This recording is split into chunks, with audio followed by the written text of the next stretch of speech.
இயேசு இரட்சகரை பற்றி சொல்வதில் நான் மிகுந்த மகிழ்ச்சி அடைகின்றேன். உங்களுக்கு பின்னாலே சொல்லும் வார்த்தையை உங்கள் காதுகள் கேட்கும்.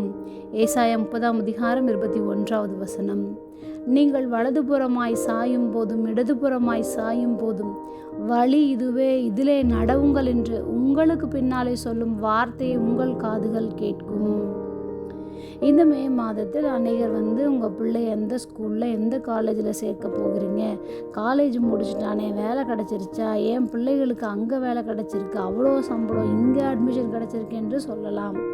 மே மாதத்துக்குள்ளே வீட்டை கட்டி முடிக்கணும், கல்யாணத்தை பார்த்து முடிச்சணும் என்று சொல்லும்போது உங்கள் நிலை எப்படி இருக்கும்?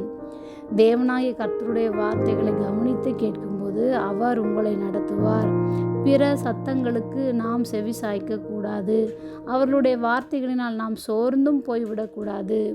தேவ பிள்ளைகள் ஒவ்வொருவருக்கும் காத்திருப்பின் காலம், வாக்குத்தத்தங்கள் நிறைவேறுகின்ற சூழ்நிலைகள் எல்லாம் தாமதமாகவோ எதிர்மறையாகவும் இருக்கலாம்.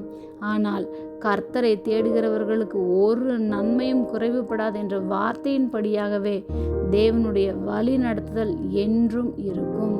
ஒருவேளை அது இன்று நம்முடைய கண்களுக்கு சரியான வழி போன்று தெரியாமல் இருக்கலாம்.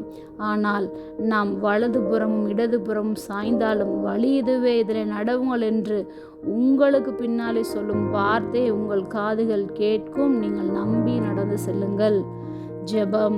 அன்பின் பரம தகப்பனே, எப்பொழுதும் எங்களோடு கூட இருக்கிறவராகவே இருக்கிறவரே, எங்களுக்கு பின்னாலே சொல்லும் உம்முடைய வார்த்தையை எங்கள் காதுகள் கேட்கும்படி செய்கிறதற்காக நாங்கள் நன்றி செலுத்துகிறோம்.